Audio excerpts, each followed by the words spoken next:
আমার জন্য তোমার কেকটা নষ্ট হয়েছে তো, তবে এর প্রতিকার আমিই করব।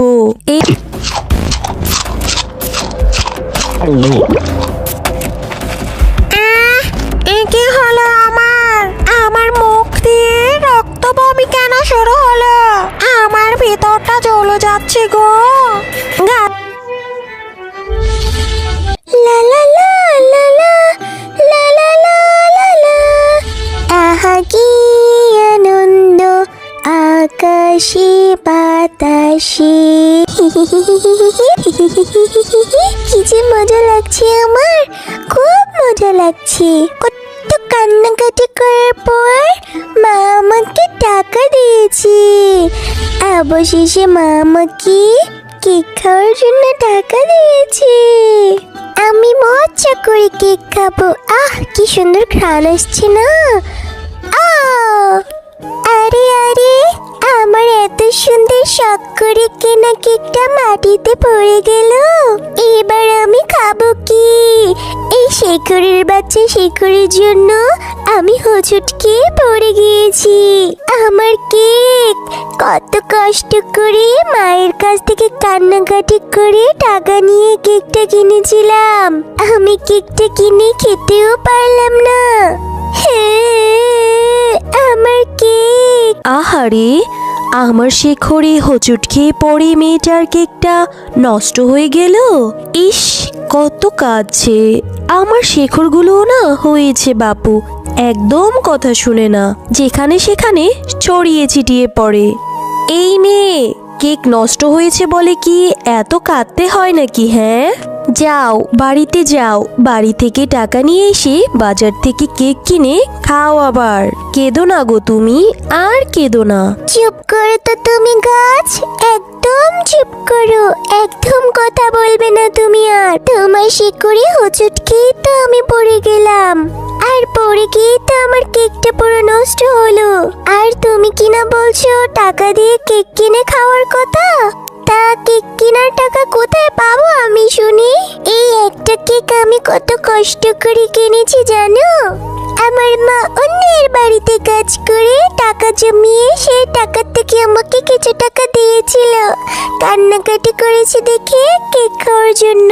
আবার কি মা আমাকে টাকা দিবে কেক খাওয়ার জন্য? আমরা কি বড় লোক? আমরা তো গরিব, এত টাকা কোথায় পাবো আমরা? হলো না, আমার কেক খাওয়া আর হলো না।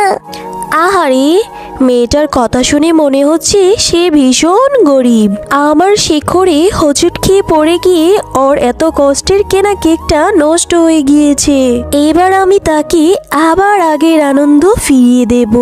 আর অনেক দিন হলো আমি কোনো গরিবদের সাহায্য করি না। এবার যখন সুযোগ এসেছে, এখনই আমি তাকে সাহায্য করব। শোনো মেয়ে, আমার জন্য তোমার কেকটা নষ্ট হয়েছে তো, তবে এর প্রতিকার আমিই করব। এই যে আমার গাছের উপরে যে একটা ফুল দেখতে পাচ্ছ, এইটা তুমি বাড়িতে নিয়ে যাও, তোমার সব সমস্যার সমাধান হয়ে যাবে। এইটা বাড়িতে নিয়ে তুমি মাটিতে রোপণ করে দাও, দেখবে তোমার সব সমস্যার সমাধান হয়ে গিয়েছে। ঠিক আছে, তুমি যখন এত করে বলছো, তবে আমি তোমার গাছের ফুলটা পেড়ে নিয়ে যাব, আবার তোমার কথা মতো রোপণও করব। যাও।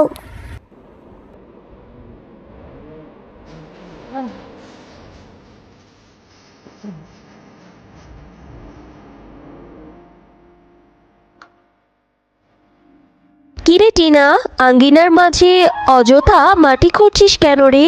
আর তোর পাশে ওইটা কিসের ফুল? ফুলটা কেমন যেন অদ্ভুত অদ্ভুত লাগছে, আর ফুল থেকে একটা ঝাঁঝালো গন্ধও আসছে। কোথা থেকে এই ফুল আনলে রে টিনা? আরে মা, তোমাকে তো এই ফুলের কথা বলতে ভুলে গিয়েছি। এরপর টিনা তার মাকে সমস্ত ঘটনা খুলে বলল। তোর মাথা ঠিক আছে রে টিনা? গাছ আবার কোনোদিন কথা বলে নাকি? শরীর খারাপ হয়েছে নাকি তোর? এইসব উল্টাপাল্টা কথা বলছিস। শোন, এইসব দিনের বেলা স্বপ্ন দেখা বাদ দিয়ে ঘরে যা, ঘরে গিয়ে পড়তে বস। আমি পুকুর থেকে পানি আনতে গেলাম, গাছ নাকি আবার কথা বলে। মেয়েটার মাথা গেছে একবারে। এরপর টিনা গাছের কথা মতো ফুলটি রোপণ করে নেয়।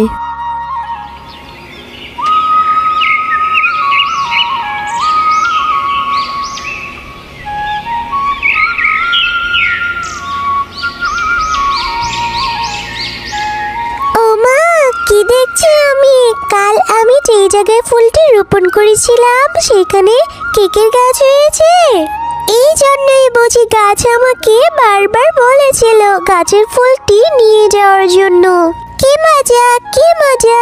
এখন আমি গাছ থেকে কেক পেড়ে খেতে পারবো, যত ইচ্ছে তত। খবরদার টিনা, দাঁড়া তুই।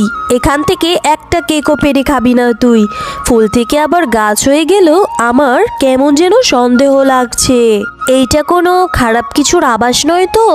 তুই না আমাকে কোন গাছের কথা বলেছিলি নিয়ে যেত আমাকে ওইখানে? আমি দেখতে চাই কোন গাছ তোকে এই ফুল গাছ দিয়েছে। ঠিক আছে মা, চলো আমি তোমাকে সেখানেই নিয়ে যাচ্ছি।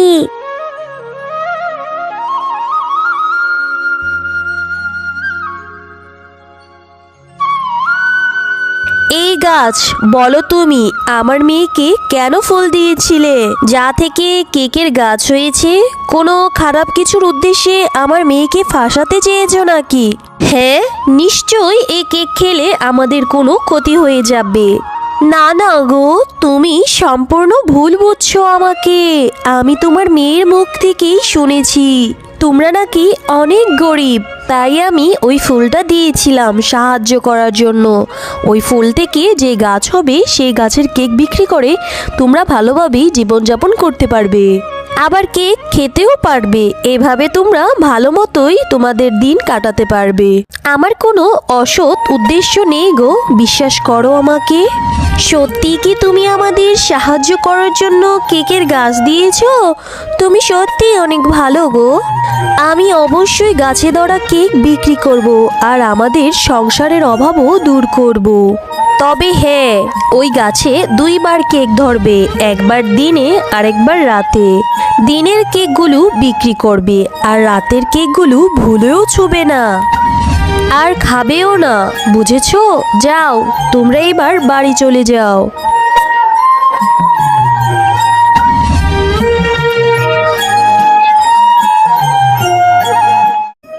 চল মা, তাড়াতাড়ি গাছ থেকে কেকগুলো পেড়ে নে।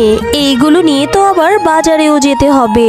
কেকগুলো দেখে অনেক সুস্বাদু মনে হচ্ছে, নিশ্চয়ই এই কেকগুলো বাজারে সবাই কিনে নেবে আর গাছে ধরা কেক বিক্রি করে আমরা অনেক টাকা পাবো আর আমাদের অভাবও দূর হবে।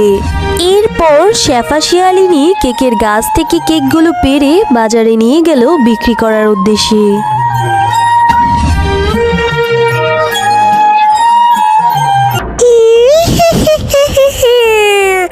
আমি এই জন্যই তো অপেক্ষা করছিলাম। আমি জানতাম ওই গাছ কাউকে সাহায্য করার জন্য আবার কিছু না কিছু দিবে। ওই গাছের অনেক ফল আমি একদিন নষ্ট করেছিলাম বলে ওই গাছ আমাকে অনেক অপমান করেছিল। সে বলেছিল তার ফুল বা ফল দিয়ে নাকি সে গরিবদের সাহায্য করবে। এই বলে আমাকে তাড়িয়ে দিয়েছিল। সেই দিনই আমি পণ করেছিলাম, যদি ওই গাছ কোনোদিন সাহায্য করে তবে সাহায্য করা জিনিস আমি নষ্ট করে দেব। আজ ওই শেফার মেয়েকে কেকের গাছ দিয়ে সাহায্য করেছে, তাই না? দেখ, সাহায্য করা গাছের সব কেক খেয়ে আমি নষ্ট করে দেব।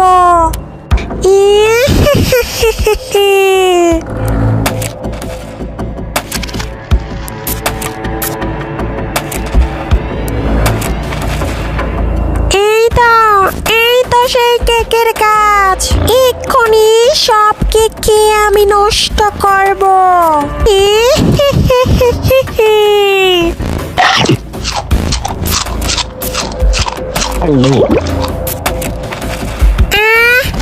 কি হলো আমার মুখ দিয়ে রক্ত বমি কেন শুরু হলো? আমার ভিতরটা জ্বলে যাচ্ছে গো। গাছে ধরা কেক খেয়ে আমার কি হলো? এ বাবা, আমাকে বাঁচাও!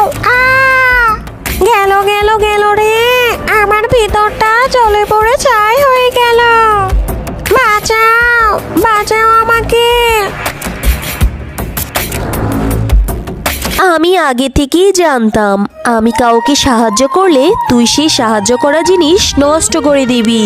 তাই তো বুদ্ধি করে আমি সেই গাছের রাতের কেকগুলো বিষাক্ত করে দিয়েছি। ঠিক হয়েছে, এবার উচিত শিক্ষে হয়েছে তোর। কেকগুলো খেতে সত্যি অনেক মজা, আর কেকগুলো বাজারে অনেক ভালো দামে বিক্রি হচ্ছে। হ্যালো বন্ধুরা, গল্পটি ভালো লেগে থাকলে চ্যানেলটি সাবস্ক্রাইব করে দিবেন এবং পাশে থাকা বেল আইকনে প্রেস করে আমার পাশেই থাকবেন। ধন্যবাদ।